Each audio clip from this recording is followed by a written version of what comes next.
Welcome to Living Chassidus. Together, let's live the Chassidus we learn.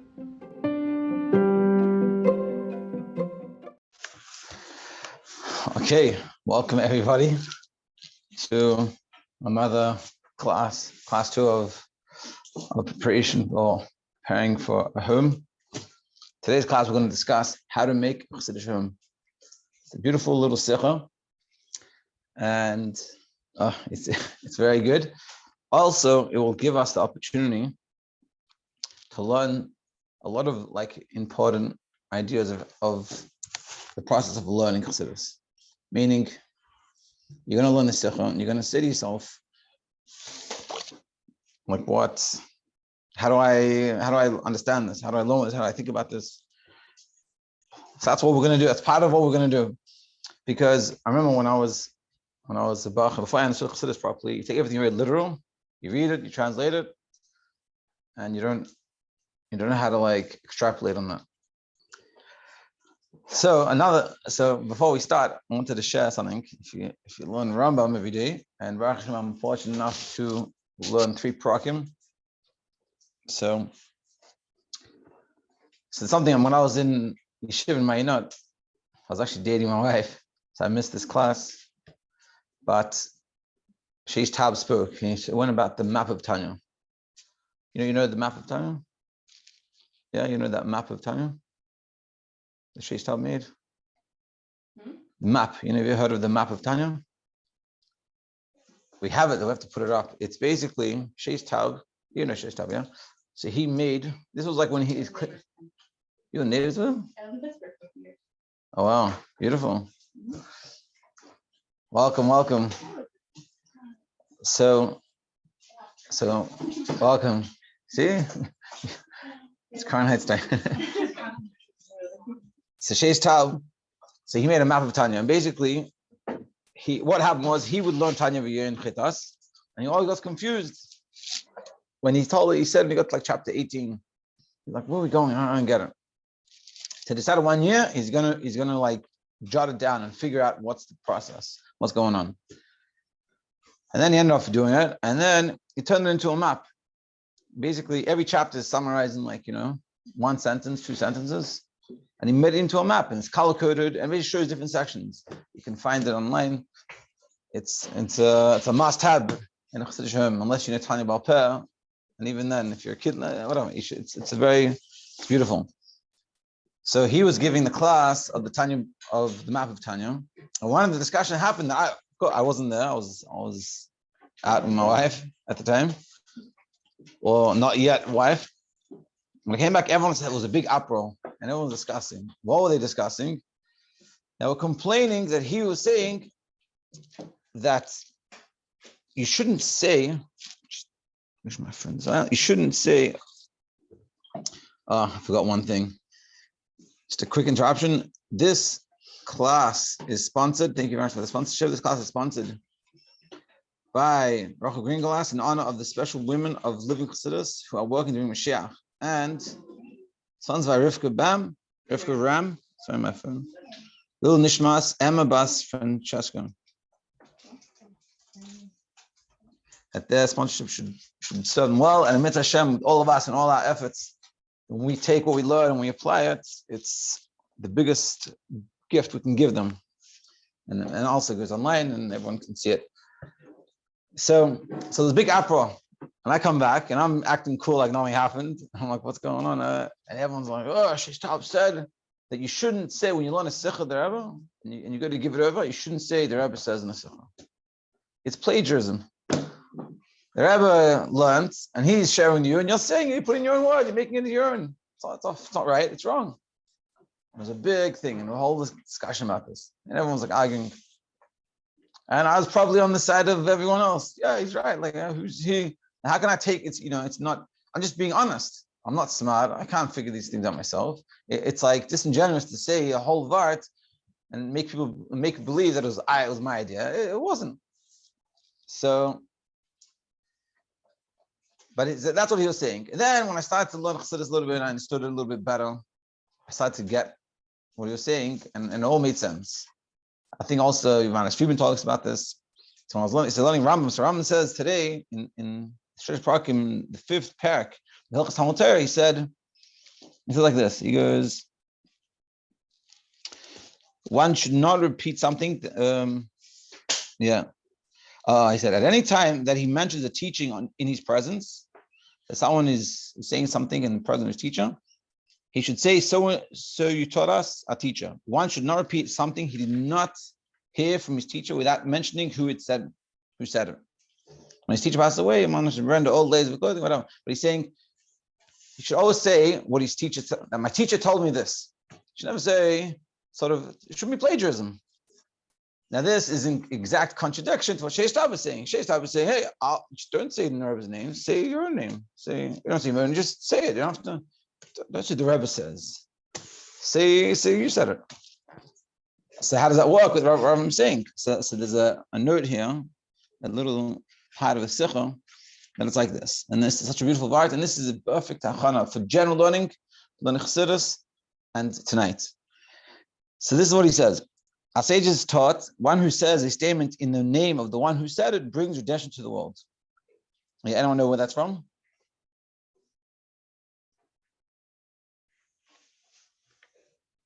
Pikei Avos in Parak Vav.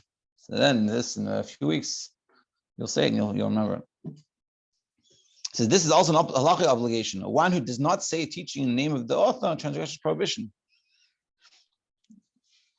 Yeah, bring down halacha, you have to say this. So, however, we find many Talmudic sages who did not quote the original author of the statement. Most notably, Rabbi Eliezer the Great was described as never saying anything he did not hear from his teacher. That was his thing. I'm not going to say anything if I didn't hear from my teacher. But nevertheless, we find many teachings without mentioning his teacher's name. Furthermore, we know that he had more than one teacher, and we therefore cannot assume that, it's not like everything I say is from my teacher, and he had one teacher. And so then everything he said, okay, you got it. It's that one teacher. He had different teachers. So he's not saying in their names. He's also going against this rule, this idea. So how does this work? So the explanation is like this. And this is such a beautiful part. Rabbi Eliezer did not merely repeat what his teachers taught him, but worked hard to understand those teachings fully until his own intellect necessitated these same ideas. When he taught those ideas afterwards, they become his own, and he taught them as such. So you see this concept that by fully understanding it, idea becomes your own in the fact that the Torah teachings are attributed to the scholar, not to Hashem. Torah, everything we learn in Torah is really from Hashem. But we don't say to Hashem. Hashem came with Hashem's Torah, it's mine. Why? As Rashi teaches, at first the Torah is called Hashem's Torah. Now, once someone has learned it, it can be called their Torah. We see from here that once one learns and understands the teaching, it becomes their own. And the same applies to Rabbi Eliezer. He was able to teach these ideas on his own name without violating this prohibition, since he had fully assimilated them to his own intellect. Does anyone get what it's saying? It has to be in order for you to be able to teach it to someone else in a real way, it has to be yours first. That's why you say, it's said in your name, and you could say your name. It's because you were able to internalize it in such a way that it became part of you, and then that's the best way that you're able to teach it to others. Exactly. And that's what Sheish was saying. The problem is like this: and I was the Ravkah did this as well. You learn a sikha, and you go to a mill, shower someone, you try to be all good, and you know how to say something. She said the Rebbe says a question, the Rebbe says an answer, the Rebbe says, and essentially what he's saying is, this is what the Rebbe's opinion is. What do I know? I have no clue. I don't care. Nothing to do with me. Understandable, because it's good to source things. It's not like you're paraphrasing what they're saying. You're saying, well, the Rebbe said X, Y, and Z. You're not mixing up his viewpoint. Yeah. So what you're saying is, it seems like, but why can't I be honest with what's? Does anyone know how to explain? That you definitely say, yes, the Rebbe says this in the Sikha, and then you continue with your explanation and you bring it down to more of how you internalize it, so that it comes across to people will understand it better, and also people will gravitate toward your explanation because it came from you and how you related to it, and then it will help them because they relate it to themselves. Yeah, exactly. Meaning Meaning when you learn, imagine you learn something. So let's say we learn a Sikha there. It's about a Rashi.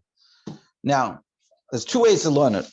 And this applies to all learning. And that's why it's such a beautiful part. So you learn it, and the Rebbe says, there's a question on Rashi. Rashi is traditional, a simple meaning of the pasuk, and he's giving a medrash meaning. Why is he giving a medrash meaning? So the Rebbe gives you a whole answer. It's because he's talking about this and this and that. So you can learn that, and you can repeat that and give it over. And the question the Rebbe had is not your question. Okay, like you told me, so yeah, I hear that question.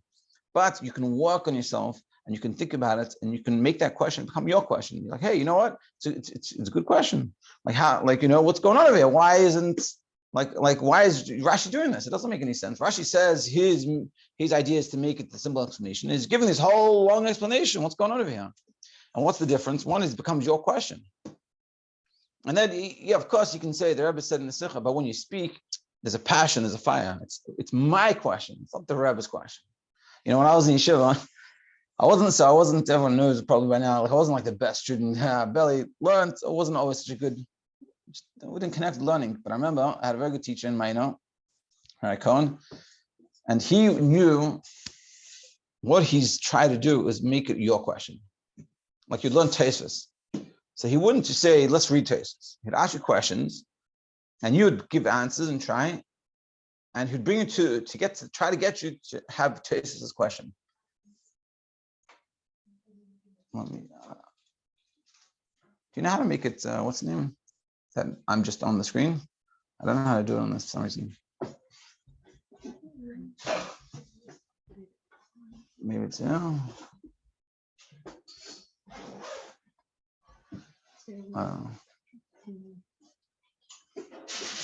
don't know, whatever. Anyway, so I like, this was before I got married. So it's like 14 years ago. I don't remember exactly the Gemara, but I remember, we learned it and I understood it well. And Tosfos' question was how to understand the Gemara. How did the Gemara like the question? And I got it. Like I really I got it, meaning like in my kishkas, I felt it. And it's a good question. And I remember we got the answer, and the answer was like, it was an answer, but it didn't, the question bothered me. So I remember after, then we had like mincha, and we had lunch. I had my friend of mine in a different shit, and I'm like, hey, JJ, come. Like there's a question here, you got to hit this question.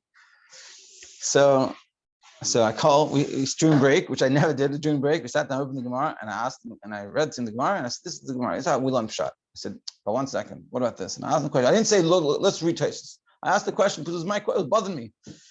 And he goes to me, okay, yeah, here. So what's your answer? I'm like, no, you don't, it's not bothering you. It bothers me. Like,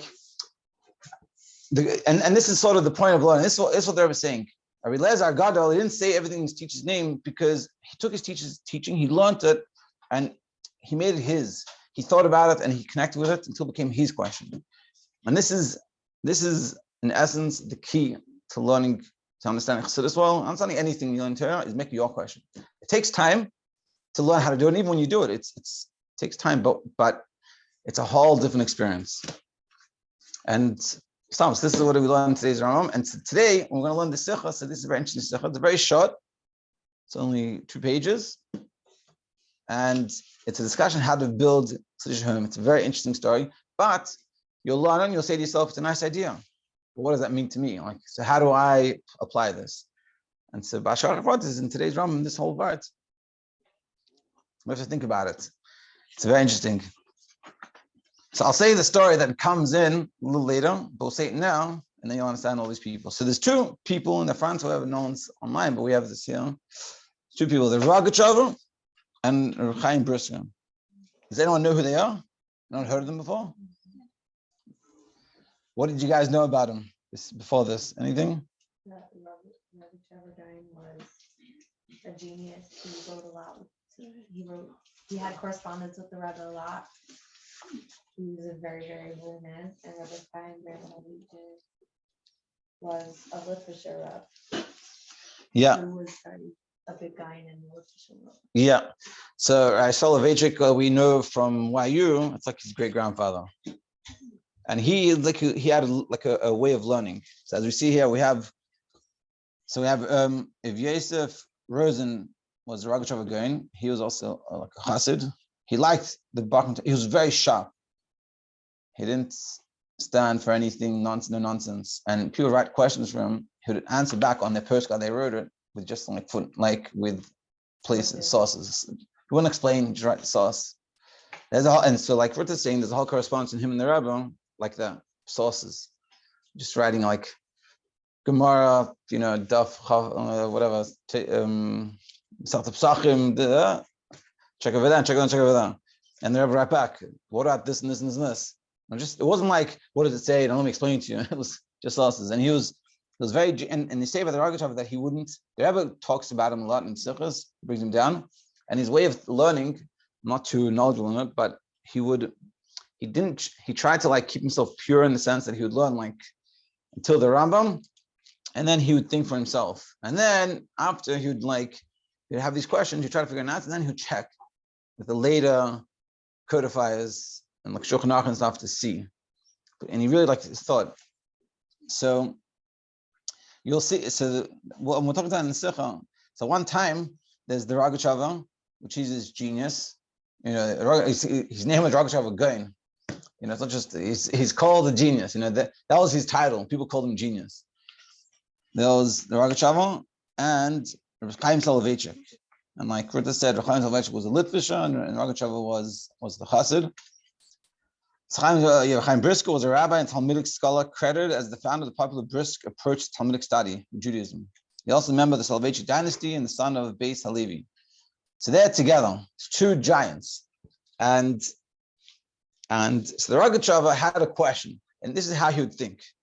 So he said, there's an obligation of a husband to a wife when they get married to clothing, food, clothing, and intimacy. It says in the Ksuvah, these are the obligations that a husband has.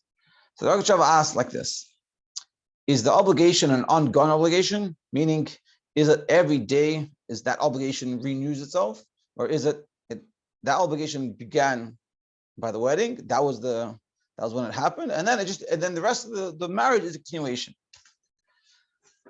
So you're gonna ask yourself, well, what's the difference? So what's the practical difference?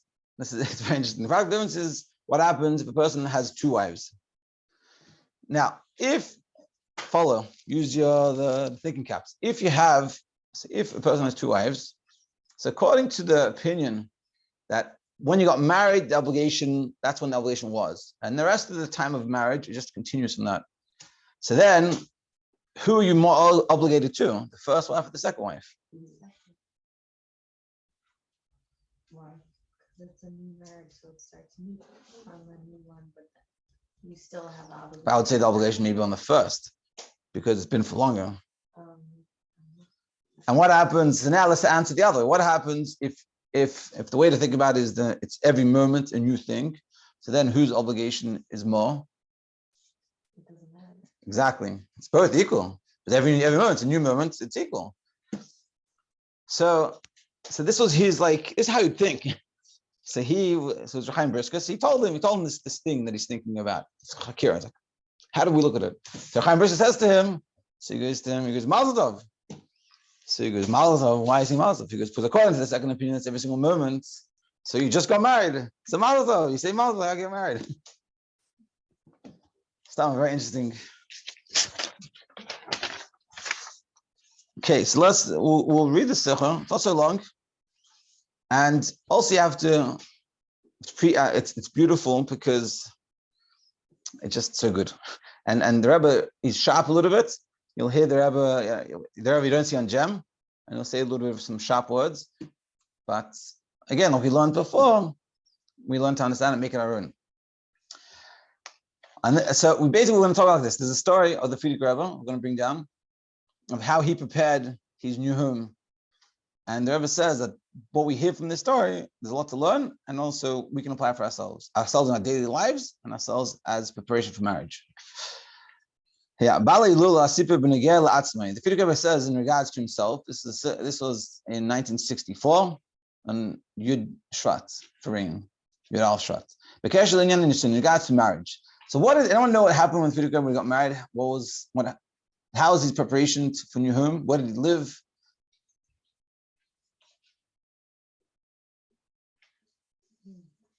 No one knows. Today you're going to find out.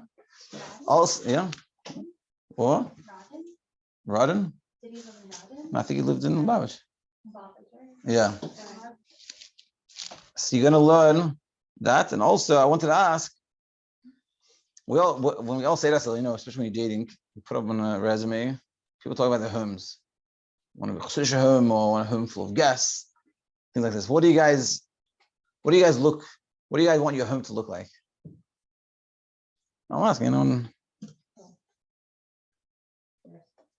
guests. I think everyone said the same thing.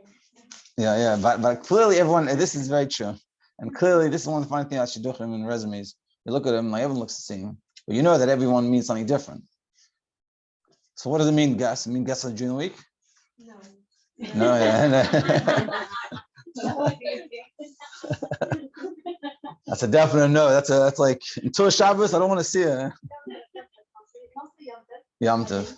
I don't know. I didn't like sit down with myself and decide every single thing. Shabbos. Shabbos meal. Yeah, Shabbos like maybe 1 meal, not posters. And during the week, is you have him open or no one's coming? Sure, why not? No. Yeah, I'll open house. Depends who. Depends who's coming in. Okay, so let's see how it was in Lubavitch, how they started their home. Oh yeah, Bagdama, Shleimus Adam. This is also, we've said this before in the Chassidus, and you see it comes here. The Shleimus Adam, Maschila Michai Nisuin. The completeness of a person begins when we get married. Like Gemara brings down from the pasuk, a proof from the pasuk says, Zachon Akeva Baram, male and female, he created them. He blessed them. He called them Adam. But what we see here, the true drawing down of blessings from above begins because what does it in the pasuk? It says Zachor Nekeva Baram, but he blessed them. Specifically, when you get married, you get the blessings. That's why you have to go get married to figure it out. That's where the real blessings come. What are the blessings if we get them? One of the blessings An open channel. A new open channel. for everything you want. Parnasa, I don't know, it doesn't say here, but just think about it. Whatever you want. Parnasa, you're having children, purpose, meaning, shluchus, everything. Think about all the brachas you want, and that's what you're going to get. And I'm not joking about that, by the way. We have to know what we want, and that's how we get it. Yeah. Not in a way of a half body. A completeness of the person. We get married, we come together. Until you get married, you're half. You have your other half running around somewhere doing whatever they're doing. Hopefully they're doing good things. And you come connected.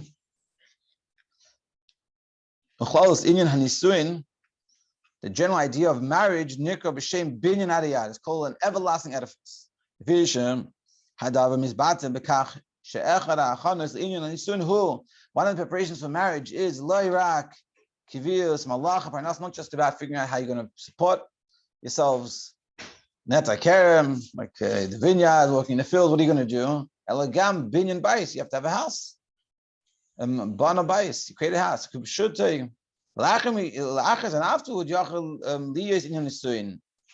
Arash Isha, then you can have a completeness of marriage. Rambam, and he brings it down from the Rambam, because Rambam says, it's very interesting, Rambam, he says, the order should be first you get a job, then you get a house, and you get a wife.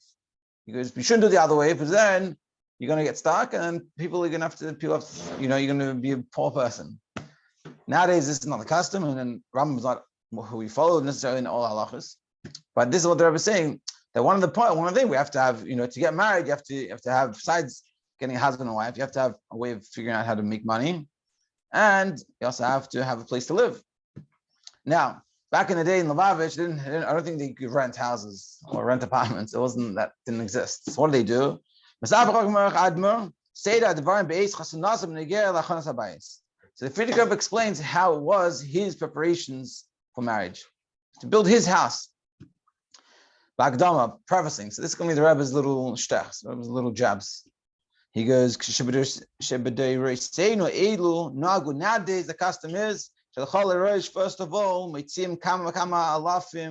thousands of dollars.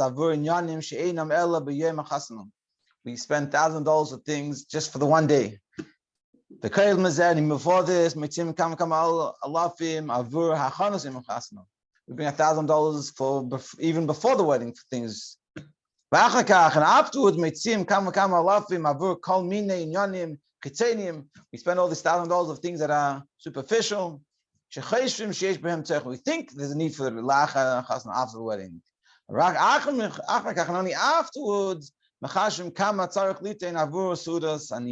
then after all this, we're thinking about what are we going to give for the meal for the poor. Now you meant to, by the wedding, meant to have a table for poor people, and also there's meant to be a suda the night before that people do it for poor people. It's an Indian. People do it. People do it? I don't know. The table for sure, by the wedding, yeah. You all see a table. It's like a random table, and all these people come. Yeah. Can you donate towards like place the basket?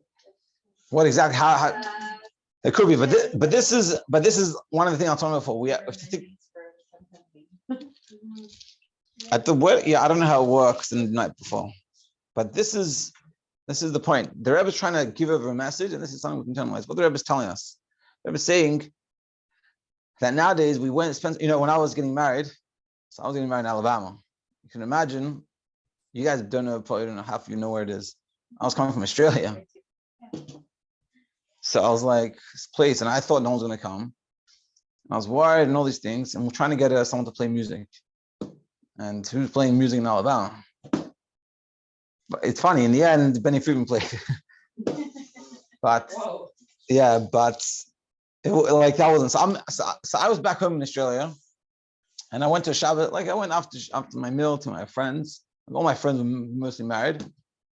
And we're talking, and I'm like stressing out about who's going to play music at the wedding. And one of my friends, he told me, he goes, listen, welcome. So one of my friends told me, he goes, listen, the wedding is 8 hours. Or it's 5 hours. Sachakol, what is it? 5 hours. He goes, the next day you have bills to pay. He goes, you worry about it? He goes, it's only 5 hours. Don't worry about it. Don't need to stress. And I had a plan of like my friend was going to bring like a little old school, like a DVD, like a CD player or like a iPad, whatever, and like plug it in some speakers, get some speakers and plug it in and play music. That's a end up Benny Friedman, his brother's a sheikh over there, so he was in town, so we're going to play. And we got a musician to come in, and it was rocking, and they loved it. And even the musician, I'm like, thank you so much for coming. He's like, I love it, this is amazing. But we stress about all these things, and it's crazy how much money is spent. And the next day, like you can imagine, let's say, a wedding that I don't know how much it is, 20,000, 40,000, 20 to 40,000 easily. Yeah, at least $20,000, $40,000 for a new couple. That's a year's worth of sustaining themselves. And so the Rebbe is saying, the Rebbe is complaining about this. This is like his side note, but he's saying this is like it bothers the Rebbe a lot. And also because what happens is because one person does it, so then it becomes a standard, so everyone has to do it. Aval, so that's how it is nowadays. Aval was back in the day, it was very different. And what we're going to learn is something that it's we have to understand how to analyze it, but I think it's a good message to learn and to think and how we see things. You'll see. Allah said, Kanias Abayis, they buy a house. Well, that's a good house. What do they do? Man dachashmei, ela shmai, elamai, the kivan shabin adiyad, chadash, zugan nasi, terch, buys lots of being that they couldn't rent, there was no renting, and they didn't house themselves. What do they do? Haysifu, ubanu cheder neisam lebes shahayav mikadim. They would add another room onto the house already had. So you put like another room, put some wood, whatever it was, a piece of, simple. That's all it was. So maybe make a hole so like there's a door. That's what it was. And this is by the Friedrich Rebbe. And this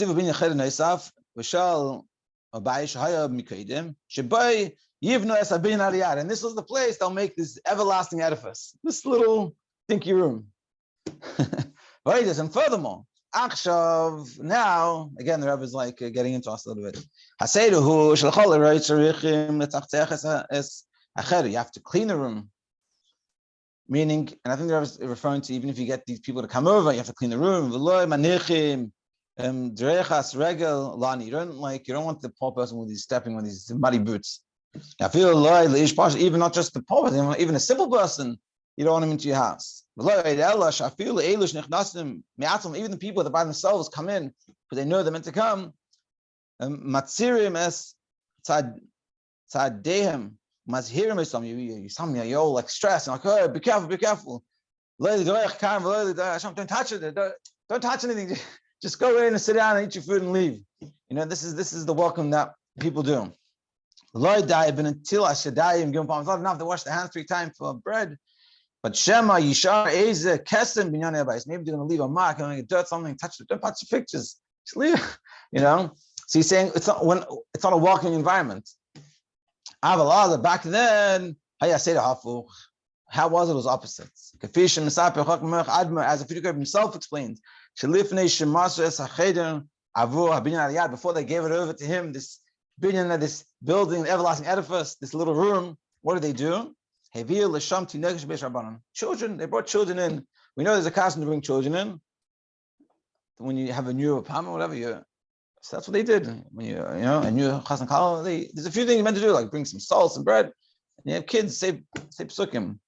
That's how they did it by the Frierdiker. But the way he says it is, well, I knew like when a husband and wife get married, you bring the kids to the house to sit. yeah. Keep talking Jewish things.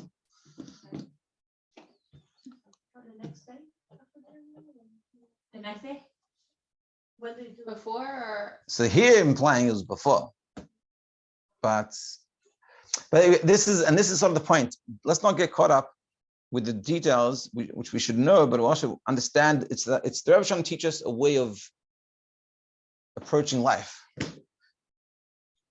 Because practically, I don't know, most people go to a hotel room the first night, so you could try to manage it. We could do it even before you go in, before people move in. I think we did it. Yeah, we did it with one of the couples, but when my kids came, we did it before they moved in. Great, like,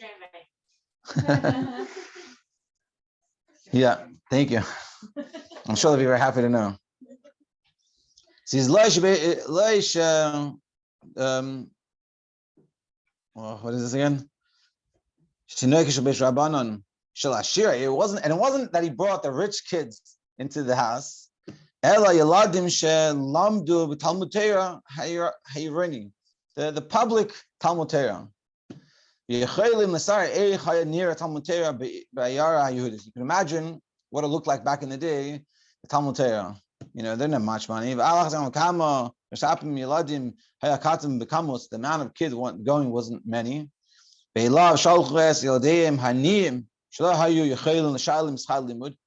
the kids that were going, they were very poor, so how much would they pay already?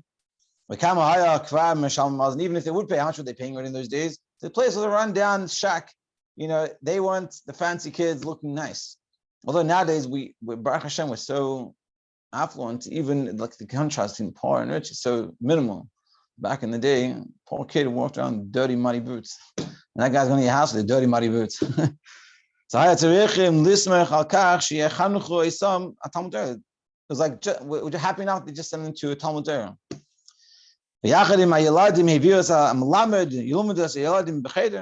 And together, bring them along would come, and he would teach them in this little room. And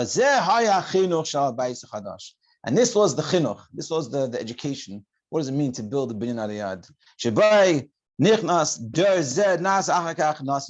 That in this house, that what happened we just read is what made the Frierdiker Ram, the previous Lubavitcher Ram.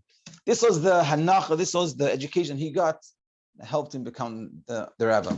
What was the education? Did they buy him He had a little side room as his house. And the first people that came in was these little kids, stinky, dirty kids with their muddy boots. And they went in and they had the malamed and they sat down and they learned Torah. This side room, it was my parents' room, or just like a? We said. He said they back in the day they just build like an addition onto the house. Lubavitch just had like wooden walls or whatever. It's just build a few more walls, 3 walls, a little, what we would call a sukkah, that was the house. No, yeah, that's what they did. Only so the Frierdiker. If the truth is that probably most of them are poor and they wouldn't do that. Just put a little fence in the house and they lived in 1 bedrooms.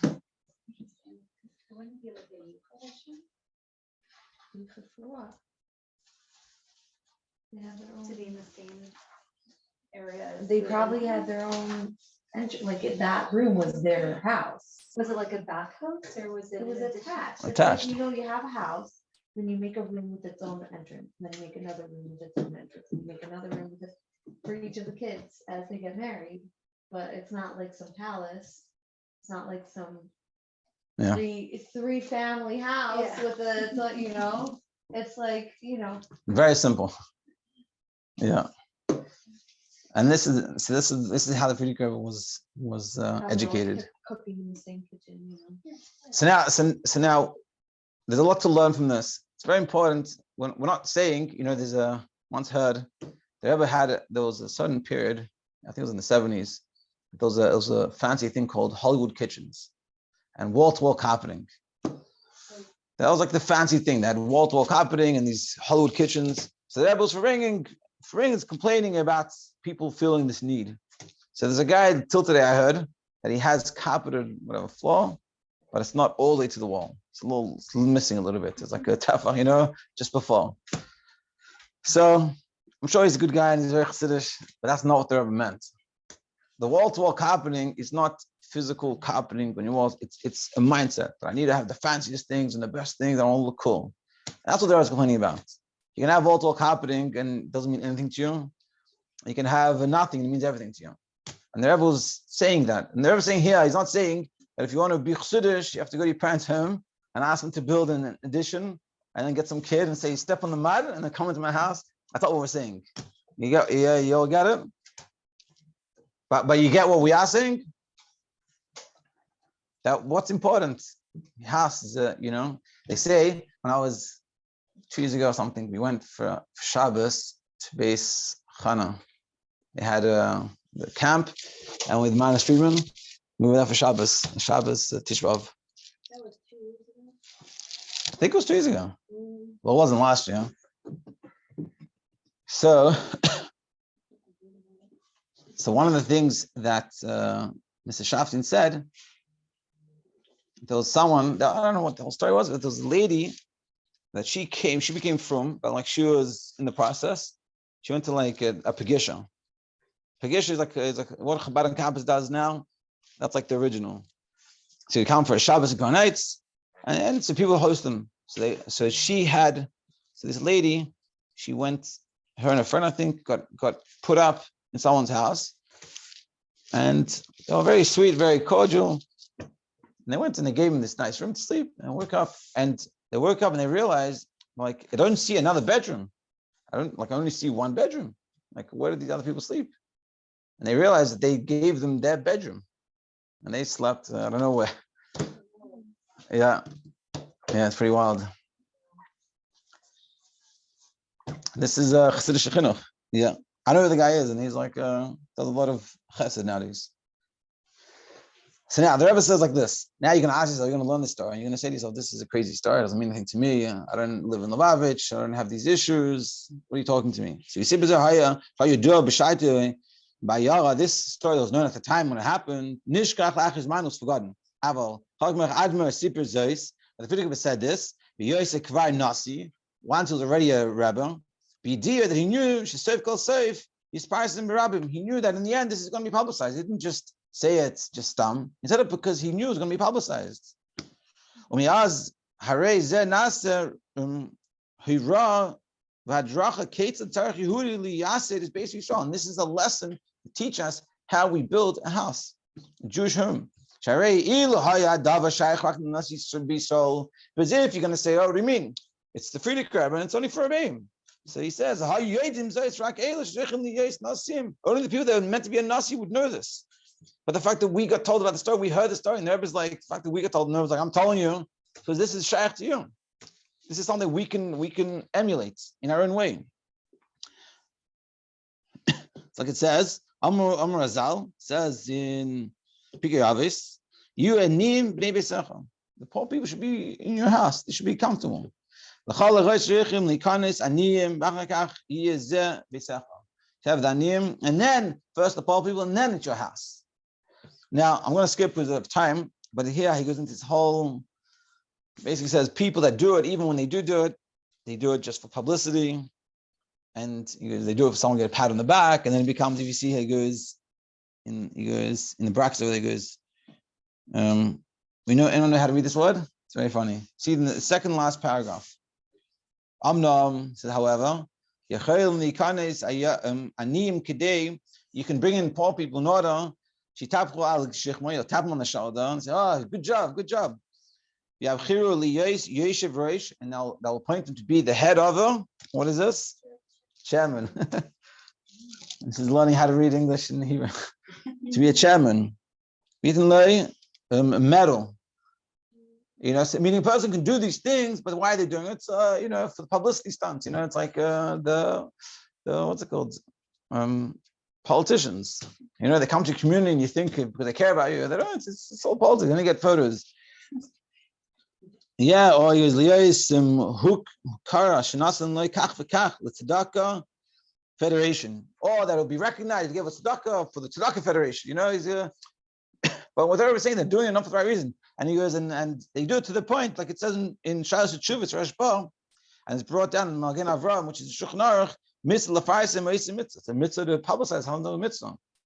But the Rebbe is being sarcastic about it, and he's saying that they're not doing it with the proper hanacha. And he goes, but this is not the kavanah to bring just people in. They're going to give you more credence. Kavanah yeshiv lebeisa yiladim aniyim, poor kids. With their teacher. Teach them comments alpha, the simplest of things. Even though these kids are not going to tap them on the shoulder and say shkoyach, and it's not going to be publicized in the newspapers what he did. He wasn't going to point it or anything because they're too young. They're not even 18 or 20. Next page. There's a child. This has to be the way you mechanech your home. Ki sivna bayis chadash. This is like from the last week's talk. You build a new home.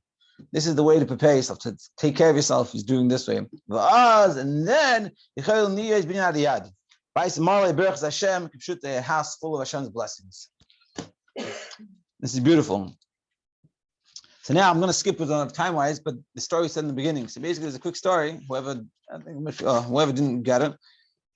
Basically, the Ravkah Ram and Ravkah Ram were in the same place. Probably one of the biggest, if not the biggest, gedolim of that generation. That's before the war. That's the real deal. And the Ravkah Ram, he had a question: is the obligation of marriage just is like one obligation that a husband has to his wife from the beginning of marriage and then just continues on, or is it every day it's renewed? And what's the difference? Practical. So what's the difference? Who cares? So the practical difference is if you're married to two people. Now, even though by this point in society, his world, no one got. You don't have two wives anymore. That was like 1,000. That's the Chaim Ben Gershom was 1,000 years ago.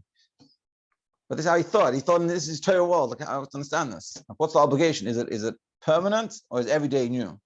So basically, he discussed it with him, and Chaim Brisker said, Mazel Tov. So why is he saying Mazel Tov? He goes, because according to the second opinion, that it's every moment. So now you just got married. It's as if you just got married, so you deserve Mazel Tov. But it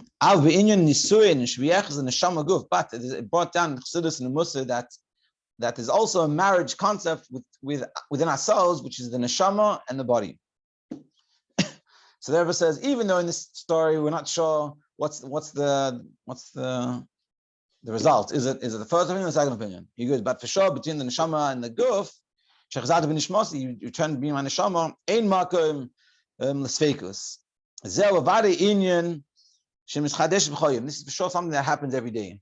So every day we so to speak get married, and a neshama comes into the body, and it's that fusion, that's a oneness, and that's getting married. Like it says, Hadashim B'karim. Yeah, to finish it off.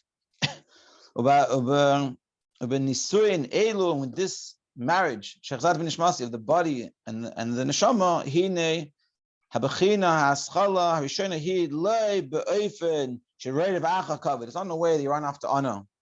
Ba'amrei hine kam gadol, you saw here, great person. I'm getting married. And look how chash I am. Tzarichim lahanik lei kavod. I have to give me all this honor.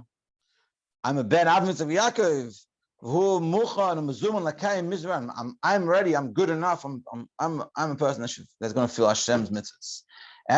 But what do you have to do? What's the right approach? You worry about your friend's child. That he can't give him anything. He's poor, he has nothing. Not just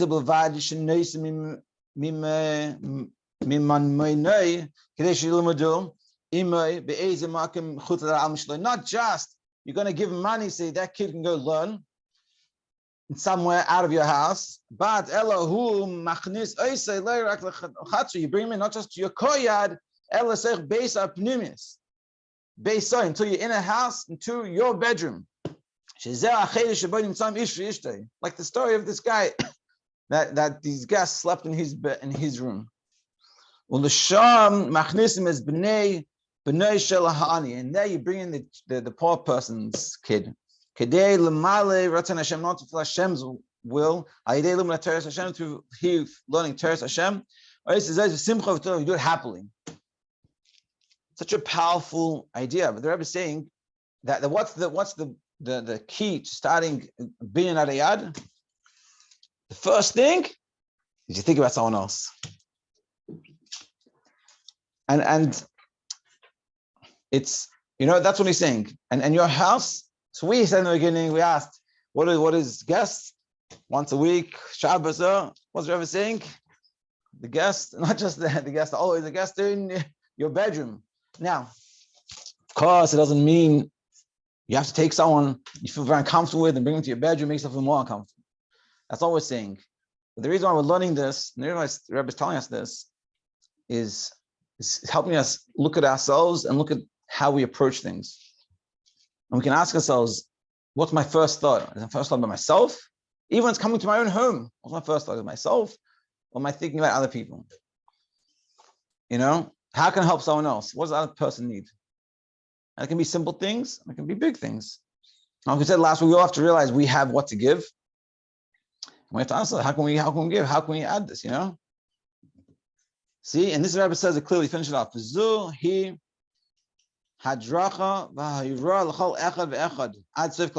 is the lesson for all of us till the end of the generation, until Moshiach.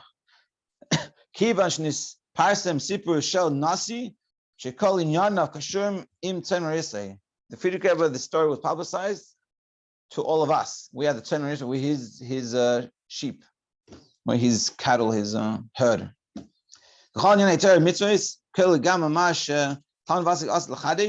Even everything in Torah, even where novel someone else is gonna bring in something new that we've never heard before. This also given to Moshe.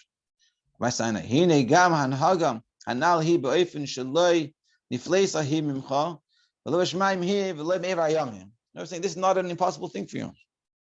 You're gonna say, me, I don't know. And this is, and I'm saying, the Rebbe is saying this, he's like, we can all do this. Now, again, don't be a martyr, but appreciate this and say to us, hey, how could I do this? How can I? So I guess let's ask, how can we do this? Because also the last time I'll go out, so I just finish up. The Rebbe says, and even we say Torah is not in heavens, because it said, don't say Torah is in heavens. How am I going to get it? The Rebbe says Torah is not in heaven, and even if it is in heavens, you have to go get it. Meaning to say, even this is hard for you, you should still do it. So how, like we said in the beginning from Rambam, how do we make it our own? What does this mean? What's a way we could think about this and do something in this direction? Anyone want to give it a shot?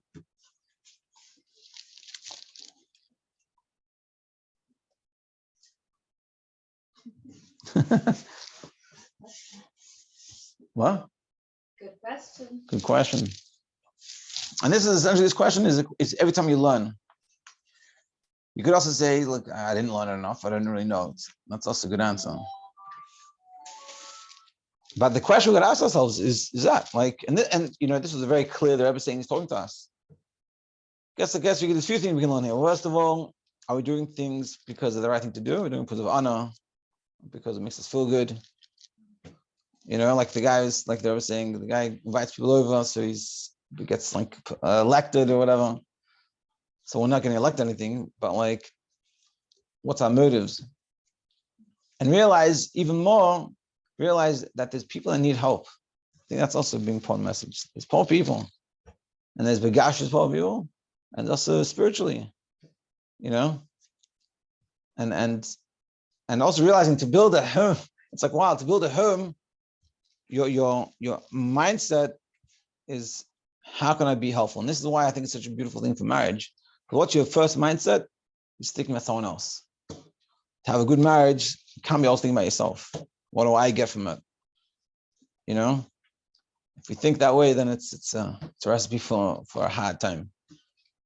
But what the lesson we're saying is, like, a recipe for a good marriage is being able to think about someone else, and to the extent that even in the place that you're the most private and comfortable, and like you don't want anyone in. And when you get married, you have to invite your spouse into your room, not just your physical room, but into your life, into things that are very personal. That, if done well, if you learn how to communicate well, they'll know things about you more than your parents know, and you'll learn about things yourself through talking to them. I know more about myself than I ever did, and I still speaking to my wife, and therefore she knows things more than I knew about myself 5-10 years ago. And that's and that's sort of a part, because it's an uncomfortable. You don't want them to get it dirty. You talk about these things, they're uncomfortable, and make your room dirty, and it's very vulnerable. But you do it, and you become the nasi of yourself. It's a very, very interesting. Yeah. So I guess like we said last week, and it starts, but this Aveda doesn't start when you get married. I remember when I got engaged, I thought to myself, God, now I gotta, it's my chance to fix myself. Once you get married, it's Yom Kippur, and then you're good. So you try for 5 seconds, and you get married, and then in being married, you're not comfortable enough. So you behave like a mensch, and after a while, you go back to you didn't really change. So the part is the change starts now. Wait, how do you say a mensch? Who says I'm a mensch? No. But no.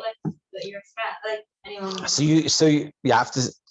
It starts like 6 months in, and then you realize you're not a mensch, and then you have to make the choice. Before, you're not making the choice. It's something from external. And so now it's about, and this you can do now. You can invite people over, do things that make you a little uncomfortable, but the right thing to do. How can I help someone? How can I do something that's more, how can I help the community? Or my roommates, like my kids, when I get them to clean up, sometimes they argue, and they're like, I did my job. It's like, unless I need them, like, they want to go to the park, Erev Shabbos. So I want to go to the park, so I'm like, fine, just set up the table, and then you can go. So most people have jobs, but there's always things that need to be done that it's not an official job. So some kids are like, I did my job, I'm done. It's like, but the table is not done, and like, it's like, okay, it bothers me a lot. It's like, so selfish. It's like, it's like, I did my job, but the job wasn't completed. He's a little kid, so what? Whatever. I'm saying for ourselves, like, are we looking out for ourselves all the time, or are we there to support and help? And but it's telling you, being able to do this, it makes the transition into marriage very much easier. Otherwise, it's like very hard. Put you butt heads. Your yeshus, your ego, and your way of doing things, and your thoughts, and you have to like deal with someone else's way, and it's hard. Whereas when you're alone and think about other people and see other people, and yeah, it just gets much better, much easier. If people see this, you see how the people see how they could do that in regards to their roommates and things like that. What's an example? No. asking for way too much dirty laundry right now. They don't have an example they want to give? Tom for sharing? Have a kids share in your apartment. Bring your home. Yeah, that's awesome. Yeah. Okay. You have a duck? Oh. I do, yes. Thank you everyone for joining. Thank you. Thank you.